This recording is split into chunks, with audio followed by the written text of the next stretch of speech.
आज हम पढ़ेंगे क्लास 8 की पुस्तक रुचिरा का षष्ठम पाठ, जिसका भाग 1 हम पढ़ चुके हैं और भाग 2 अभी पढ़ेंगे।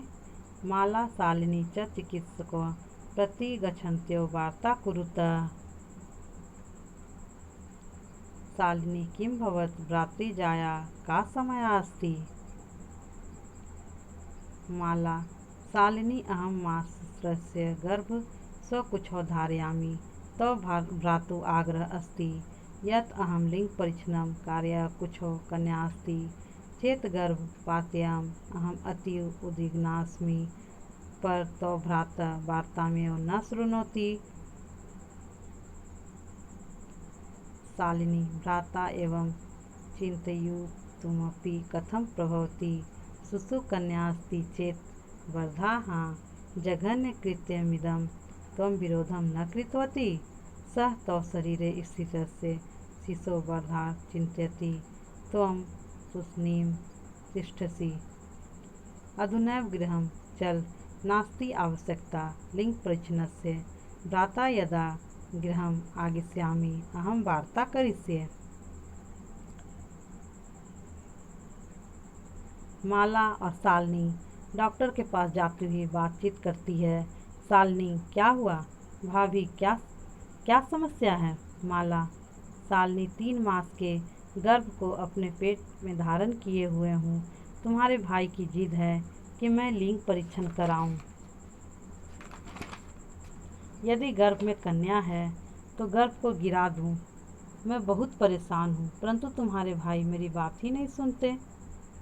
शालिनी, भाई ऐसा सोच भी कैसे सकते हैं। यदि शिशु कन्या है तो मारने के लायक है। यह तो जघन्य अपराध है। तुमने विरोध नहीं किया। वे तुम्हारे शरीर में स्थित शिशु को मारने के लिए सोचते हैं। तुम चुप हो, अभी ही घर चलो। लिंग परीक्षण की आवश्यकता नहीं। भाई जब घर आएंगे तो मैं बात करूंगी।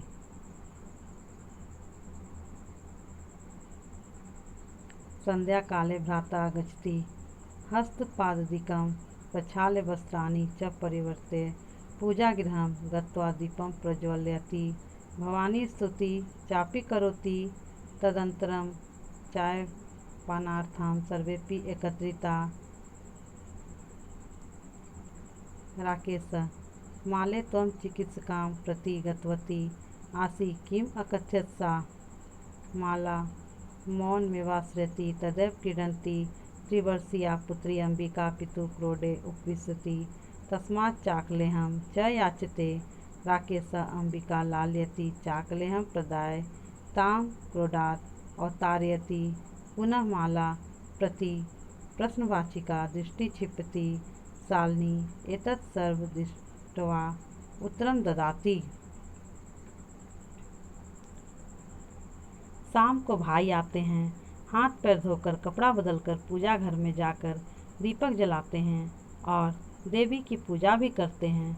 उसके बाद चाय पीने के लिए सभी एक स्थान पर मिलते हैं। राकेश, माला तुम डॉक्टर के पास गई थी, उसने क्या कहा। माला मौन ही धारण कर लेती है। तभी खेलती हुई 3 साल की बेटी अंबिका पिता की गोद में बैठ जाती है और उनसे चॉकलेट मांगती है। राकेश अंबिका को प्यार करता है। चॉकलेट देकर उसे गोद से उतारता है, फिर माला की ओर प्रश्न सूचक नज़र डालता है। शालिनी यह सब देकर उत्तर देती है।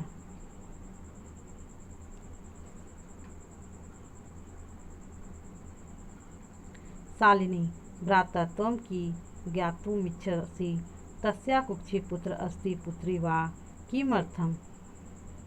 षण्मासानन्तरं सर्वं स्पष्ट भविष्यति।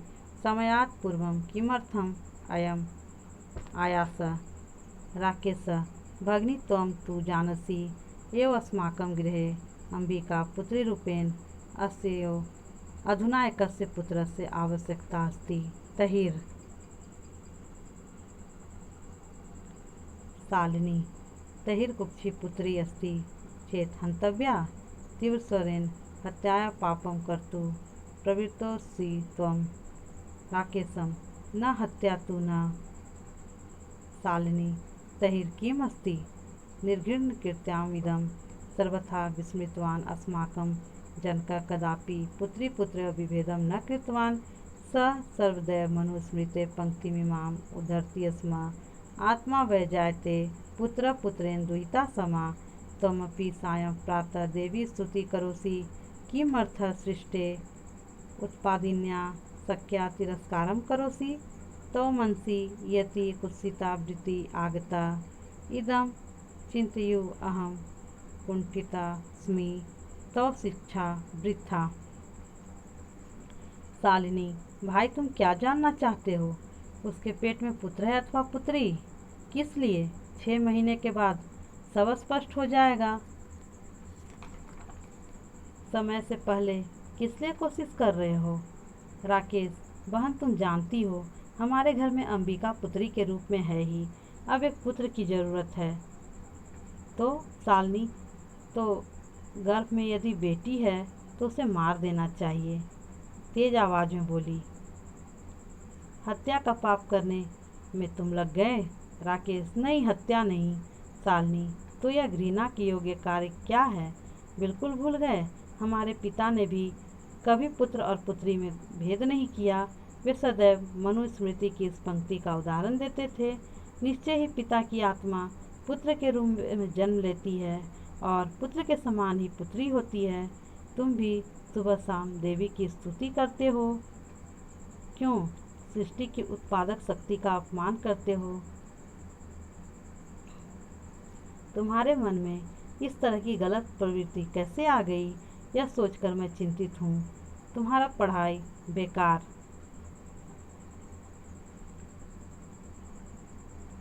राकेश, भगिनी, विरम विरम अहम स्वापराधम स्वीकरोमि। लज्जित चास्मि। अद्य प्रवृत्ति कदापि गहिर्तुमिदं कार्यं स्वप्नेऽपि न चिन्तयिष्यामि। यथैव अंबिका मम हृदयस्थ संपूर्ण स्नेहस्य अधिकारिणी अस्ति, तथैव आगन्ता शिशु अपि स्नेहाधिकारी भविष्यति। पुत्रः भवतु पुत्री वा अहं स्वर्गहित चिन्तनं प्रति पश्चात्तापमग्न अस्मि। अहं कथं विस्मृतवान्। यत्र नार्यस्तु पूजन्ते रमन्ते तत्र देवता, यत्रैता न पूजन्ते सर्वास्त्र फला क्रिया। अथवा पितृदर्शगुणा मातेति त्वया सान्मार्ग प्रदर्शिता भगिनी कनिष्ठा अपि त्वं मम गुरुसि। राकेश, हे बहन रुको रुको, मैं अपना अपराध स्वीकार करता हूँ और शर्मिंदा हूँ। आज से यह निंदा के योग्य काम को स्वप्न में भी नहीं सोचूंगा। जैसे अंबिका मेरे दिल के सारे प्यार की अधिकारी है, वैसे आने वाला शिशु भी प्यार का अधिकारी होगा। पुत्र हो अथवा पुत्री, मैं अपने गंदे सोच के लिए पछतावे से भर गया हूँ।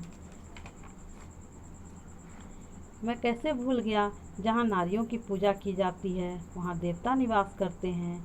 जहाँ उनकी पूजा नहीं की जाती वहाँ सारी क्रियाएं असफल हो जाती है, अथवा पिता से 10 गुना अधिक माँ होती है।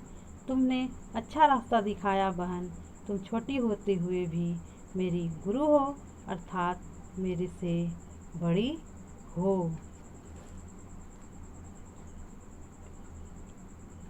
शालिनी, अलम पश्चात्तापेन तव मनसा अंधकार अपगत प्रसन्नताया विषयों भ्रातृजाये आगच सर्वा चिंता त्यज आगंतु शिशो स्वागताय च सन्नद्धा भव। भ्राता त्वमपि प्रतिज्ञा कुरु कन्याय रक्षणे तस्या पाठने दच्चित स्थास्यसि।